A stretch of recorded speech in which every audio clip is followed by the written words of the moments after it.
Bukan di pelosok atau pedalaman, satu keluarga selama 11 tahun hidup tanpa aliran listrik di Kota Pariaman, Sumatera Barat. Tidak adanya biaya untuk pemasangan listrik memaksa mereka membiasakan diri untuk beraktivitas sehari-hari di tengah keterbatasan.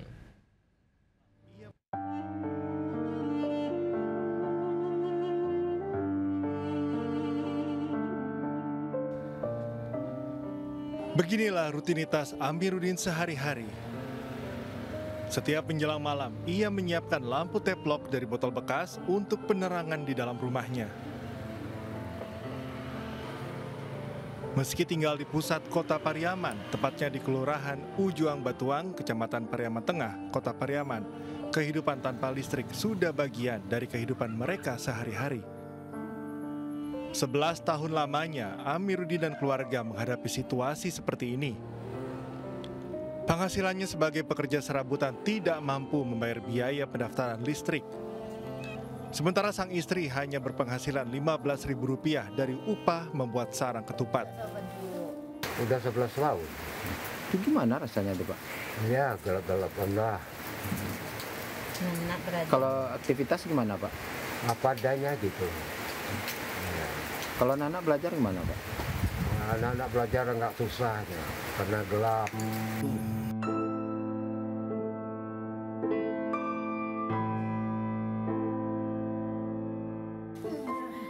Dua anak mereka yang masih duduk di sekolah dasar dan sekolah menengah pertama terpaksa belajar menggunakan cahaya lampu teplok.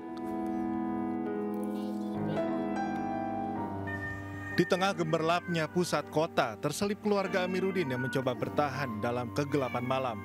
Sang anak pun tak menyerah untuk belajar demi masa depan yang lebih baik. Dari Pariaman, Sumatera Barat, Eka Guspriyadi, iNews melaporkan. Lagi-lagi akibat lemahnya konstruksi bangunan, aula pondok pesantren ambruk. Kali ini terjadi di Ponpes Al-Hikmah, Lampung Selatan, Lampung.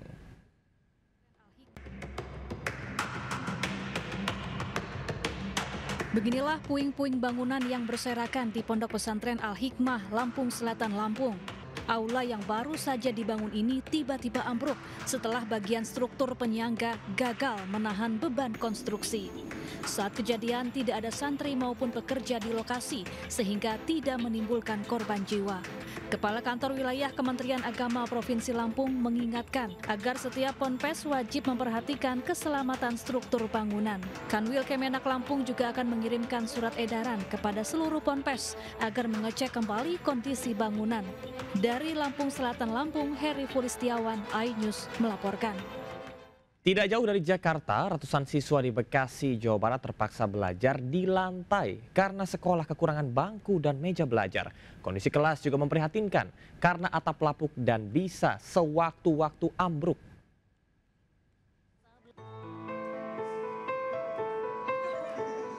Tidak ada bangku dan meja belajar, ratusan siswa SMP Negeri 62 Unit Sekolah Baru atau USB Kecamatan Medan Satria, Kota Bekasi terpaksa belajar di lantai. Di kelas lain, satu bangku yang seharusnya hanya diisi 2 siswa diduduki oleh 3 siswa. Belajar mengajar juga dibagi 2 sesi, pagi dan sore karena keterbatasan ruang kelas. Sekolah yang dulunya merupakan bangunan kelurahan ini juga sangat tidak layak. Atap bangunan lapuk, beberapa ambruk, dinding bangunan juga banyak yang rusak. Guru dan siswa mengaku was-was saat proses belajar mengajar di dalam kelas. Meski menjadi penyumbang pajak terbesar di Jawa Barat, Kota Bekasi nyatanya masih memiliki gedung sekolah dengan bangunan memprihatinkan. Ya awal-awalnya sih nggak nyaman, kayak nggak enak aja gitu, kayak gerah. Katanya kemarin sempat deprok ya, lesian gitu ya? Iya. Berapa lama?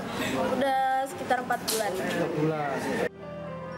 Sekolah USB SMP Negeri 62 Kota Bekasi menginduk pada SMP Negeri 19 Kota Bekasi. Sekolah ini dibuka untuk mengakomodir siswa di Kelurahan Medan Satria yang tidak memiliki sekolah SMP. Dari Bekasi, Jawa Barat, Rahmat Hidayat, iNews melaporkan. Bangunan dan lapak-lapak barang bekas hangus dilalap api pagi tadi di kawasan Pondok Kelapa Duren Sawit, Jakarta Timur. Diduga api akibat korsleting listrik. Api cepat melalap bangunan dan barang-barang di lapak barang bekas di Jalan Bojong Sari RT 2 RW 6, Pondok Kelapa Durensawit, Jakarta Timur. Banyaknya bahan mudah terbakar menyebabkan api cepat membesar. Damkar yang tiba di lokasi segera berjibaku mengendalikan kobaran api. Api bisa dipadamkan 1 jam kemudian dengan mengerahkan 11 unit damkar. Tidak ada korban jiwa maupun luka-luka. Kerugian diperkirakan mencapai ratusan juta rupiah. Lagi-lagi kebakaran juga terjadi di kawasan padat penduduk di Jalan Latu Menten, Angke Tambora, Jakarta Barat. Api melalap sebuah rumah mewah hingga menyebabkan kepanikan warga yang beraktivitas. Sejumlah pengguna jalan bahkan menyempatkan mengabadikan kejadian ini dengan ponselnya. Damkar segera tiba ke lokasi untuk mengendalikan kobaran agar tidak merembet ke bangunan lainnya yang berada di sekitar lokasi. Sebagian kota Depok tadi malam mengalami pemadaman listrik total akibat kebakaran yang melalap gardu PLN di kawasan Jati Jajar, Depok, Jawa Barat. Pemadaman terjadi di 3 kecamatan Tapos, Sukmajaya, dan Cilodong.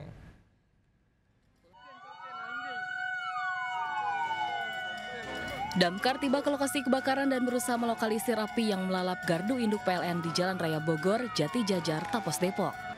Puluhan personil dan 4 mobil dikerahkan ke lokasi.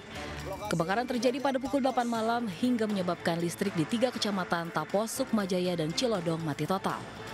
Akibatnya ribuan rumah warga di wilayah Depok bagian timur terdampak dan sementara waktu harus tanpa saluran listrik. Tak hanya rumah tangga, lampu-lampu penerang jalan juga ikut terdampak dan harus dimatikan untuk sementara. Kebakaran baru bisa dikendalikan setelah 1 jam lalap. Dugaan sementara kebakaran disebabkan adanya korsleting listrik pada sejumlah kabel di dalam gardu induk. Kebakaran ini sangat berdampak besar karena merupakan gardu induk utama untuk wilayah Kota Depok bagian timur. Tim Liputan iNews melaporkan. Akibat melanggar aturan jam operasional, Satpol PP menertibkan PKL di kawasan Pantai Purus, Padang, Sumatera Barat. Tak diduga penertiban tersebut mendapat perlawanan hingga bentrok tak terelakkan.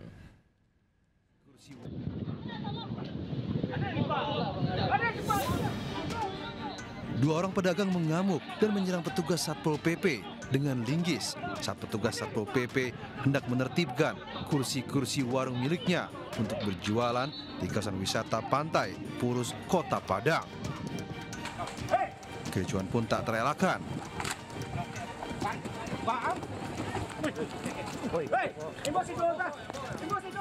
Sejumlah petugas langsung berupaya mengamankan para pedagang yang tersulut emosi. Petugas juga menenangkan para pedagang lainnya agar tidak ikut-ikutan melakukan perlawanan. Sebelumnya Pemko Padang menerapkan aturan jam operasional berjualan yakni pukul 4 sore.